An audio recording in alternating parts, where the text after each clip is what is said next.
오늘은 야고보서 5장 13절부터 18절 말씀입니다. 15절에 나타나고 있는 믿음의 기도는 병든 자를 원하옵니다. 또한 다른 제목을 정한다면 16절에 의인의 강구는 역사하는 힘이 아니라 이렇게 말할 수 있을 것입니다. 하나님 살아계신 분입니까? 하나님 죽은 것 같이 생활해요. 하나님을 믿는다고 하면서 하나님이 없는 것 같이 생활을 해요. 그래서 제가 늘 말씀과 함께 동행하면서 하나님이 함께 하심을 체험하십시오 하고 말을 많이 했을 거예요.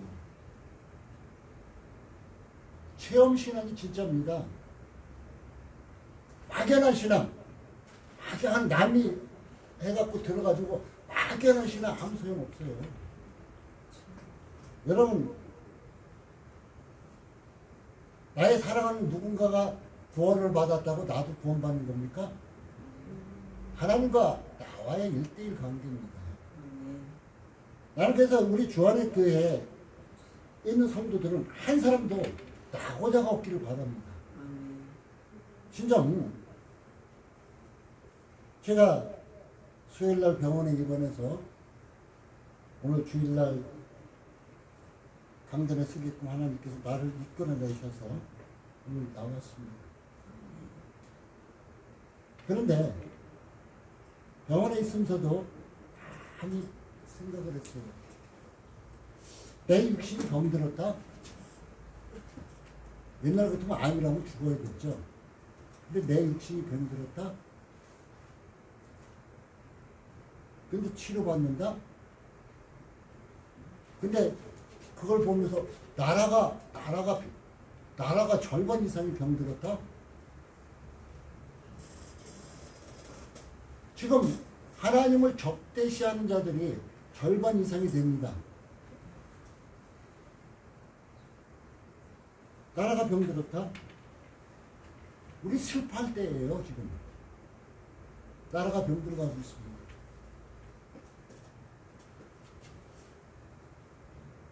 대통령 된 자가 국회 꽉 잡고 사법 꽉 잡으면은 그 나라는 공산주의가 되어버립니다.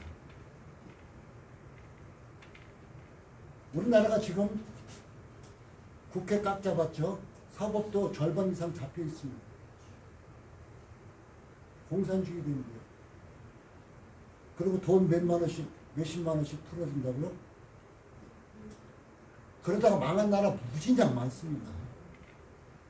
석유가 펄펄 나는 베네수엘라 같은 나라도 쫙 있어요. 물건 하나 사려면은 돈을 보따리 짊어지고 가서 겨우 라면 한 개 살 정도로 이렇게 많이 벌었어요. 나라를 일으켜 세우는 것은 오랜 시간이 걸리지만 나라를 망하는 것은 금방입니다. 우리의 신앙을 지켜서 다지는 것도 오랜 시간이 걸리지만 우리 신앙 무너지는 건 잠깐입니다. 잠시 눈만 헛돌려도 우리는 무너질 수 있습니다. 고난당하는 자가 있느냐? 기도할 것이요. 이게 쉬운 얘기 아니죠. 어려운데 고난당하는데 기도한다. 즐거워하는 자가 있느냐? 전 즐거워할 때는 우리가 찬송할 수도 있습니다. 얼마든지. 그런데 고난당할 때는 기도하기가 굉장히 힘들 거예요. 어려우니까. 자기의 삶이 어려우니까. 또한 자기 몸이 어려우니까 굉장히 힘들어할 것입니다. 그런데 하나님 말씀에는 이렇게 하라고 얘기해 주고 있어요. 이렇게 하라고. 그러면서 오늘 여절인 14절에 너희 중에 병든 자가 있느냐? 저는 교회 장로들을 청할 것이요. 그들은 주의 이름으로 기름을 바르고 위하여 기도할 뜻이냐. 자, 어떤 교회 가면은 병원 왜 가요? 의사 왜 만나요? 약을 왜 먹어요? 기도하면 되죠. 이렇게 말하는 사람도 있어요. 이런 교회 많아요. 근데 오늘 성경에 보면 병든 자는 교회 장로들을, 여기서 말하는 지금 현재로는 목사들을 얘기할 것이요. 목사들, 어떤 직분을 가진 자들 말할 것입니다. 이들이 와서 함께 기도할 것이다. 그 다음에 주의 이름으로 기름을 바르라. 기름. 이건 약이에요. 이때 당시 쓰던 약이에요. 병원에 왜 가? 잘못된 거 아니야? 이렇게 말하는 교회 전 많이 봤어요. 그 교회 잘못된 거죠. 크게. 어떻게 보면 와, 저 목사님 그냥 하나님만 전적으로 잘 의지하는 거구나. 근데 세상의 모든 것을 주신 분은 하나님이시에요. 의학도 성경을 통해서 잘 많죠. 의학 공부한 사람들 성경 많이 본 사람 많아요. 과학도 성경을 많이 보고 이 과학을 탐험해 들어가는 사람들이 굉장히 많아요.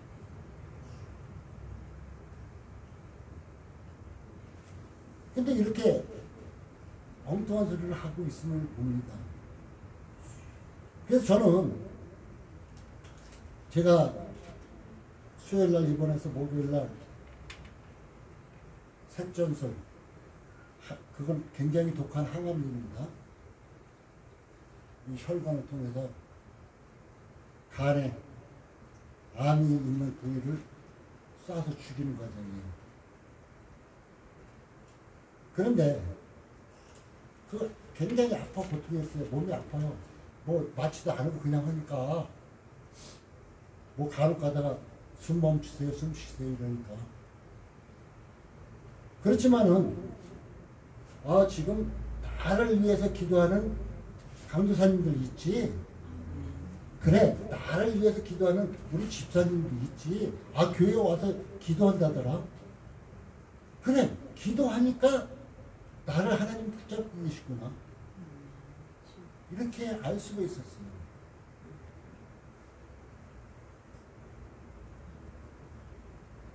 여러분, 병원만 전적으로 의지해도 안 되는 거고, 전적으로 기대서 모든 걸 다 낫겠다고 하는 것도 조금 생각해 봐야 돼요. 왜?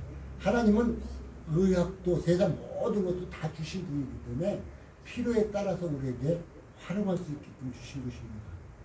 자, 15절에 보면 믿음의 기도는 병든 자를 구원하느니.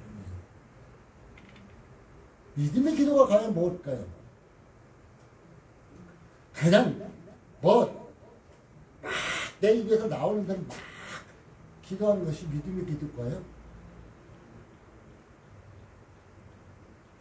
믿음의 기도는 어떤 상태에서 나올까요?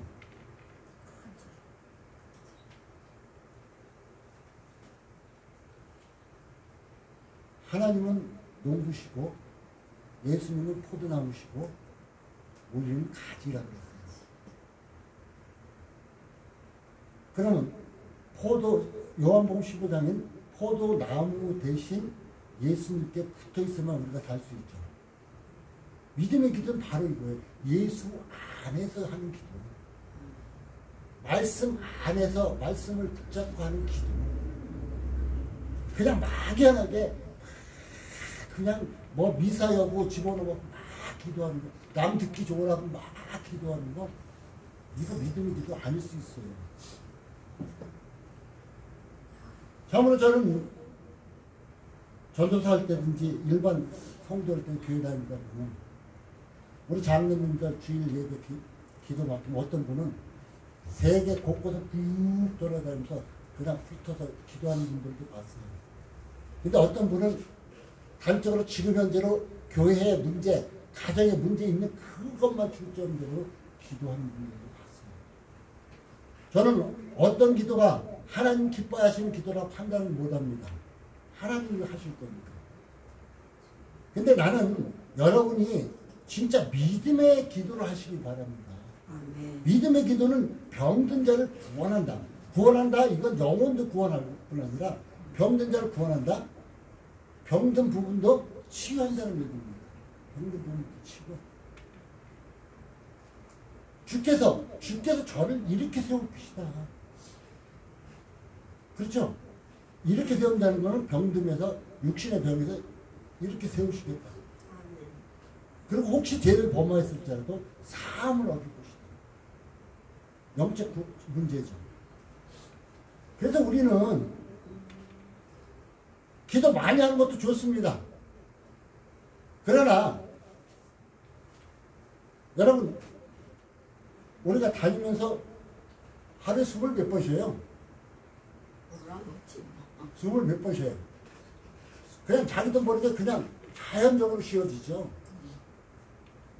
이게 호흡이에요, 호흡. 그 숨을 쉬지 않으면 우리는 죽습니다. 한 5분 정도 멈추면 죽어요. 이와 같이 하나님께 그냥 걸어가든 무엇을 하든 믿음의 기도를 언제든지 할 수 있습니다. 특별한 기도가 있을 때 성전 나와서 기도할 수 있겠지만 집에서 가정주부는 가족을 위해서 맛있는 음식을 준비하면서도 하나님 이 음식 만들면서 우리 사랑하는 가족들이 건강하게 해달라고 기도하면서 만들 수 있습니다. 이와 같이 내가 어떤 기도를 하느냐가 중요합니다. 기도는 영혼의 호흡입니다. 육신의 호흡은 우리가 숨 쉬는 거죠. 영혼의 호흡이에요. 그러면은 호흡을 안 하면 죽는다 그랬죠. 그러면 기도 안 하면 죽는다는 얘기예요. 그래서 저는 장시간 오래 시간을 기도 못해요. 그런데 어떤 문제를 놓고 기도를 하기 시작하면 그 문제에서 다른 문제를 안 가요. 그 문제만 집중적으로 기도합니다. 그러면은 그 문제가 하나님께서 해결해 주시는 이 과정을 봐요. 여러분도 오랜 시간 기도해야 할 때는 기도해야 되겠지만은 어떤 문제, 지금 당장 급한데 여러 가지 둘러서 기도할 시간이 있어요. 단 한 가지 급한 문제부터 볼 거죠. 그 문제 놓고 기도하면서 하나님이 그 문제를 해결하시는 거를 한번 눈으로 보세요. 몸으로 체험하세요. 그럴 때 기도의 힘이 납니다. 믿음의 기도를 해서 응답 받을 때 그때 기도의 힘이 나는 거예요. 참으로 기도의 응답을 못 받으면은 내가 기도했는데도 응답 못 받고 막연해요. 기도할 힘도 안 날 때도 있어요. 그럼 기도가 점점 멀어져요. 근데 그 이유는 믿음으로, 하나님 기뻐하시는 믿음으로 기도하지 않았기 때문이라는 것을 우리는 기억해야 할 것입니다. 그러면서 이러므로 너희 죄를 서로 고하고 병 낫기를 위하여 서로 기도하라. 나는 여러분이 제가 병원에 입원해 있는 동안 이곳에 오셔서 기도했습니다. 여러분들도 병든 곳이 있을 것입니다. 여러분도 해결해야 할 문제가 있을 것으로 알고 있습니다. 목사님 나를 위해서 암치를 잘 해달라고 기도하면서 했겠죠. 그런데 우리 하나님은 그 기도하는 자에게도 여러분의 문제를, 그 기도를 들으시고 여러분의 문제를 해결해 주신다는 거예요. 내 문제 기도 안 했는데 내 문제가 해결됐네. 내가 누군가를 위해서 진심으로 믿음으로 기도했을 때는 그 기도한 문제를 하나님께서 해결해 주시면서 나의 문제까지 하나님은 다 보시고 해결해 주신다는 것입니다. 난 이런 해답을, 여러분들이 이런 응답을 받기를 바랍니다. 의인의 강구는 역사하는 힘이 많다. 자, 의인의 강구는 역사하는 힘이 많다. 엘리야는 어떤 사람이에요? 선지자였었죠. 엘리야는 선지자였었지만 우리가 똑같은 사람이었어요. 그는 850명의 바알과 아세라 선지자들을 대결해서 이겼어요. 승리했어요.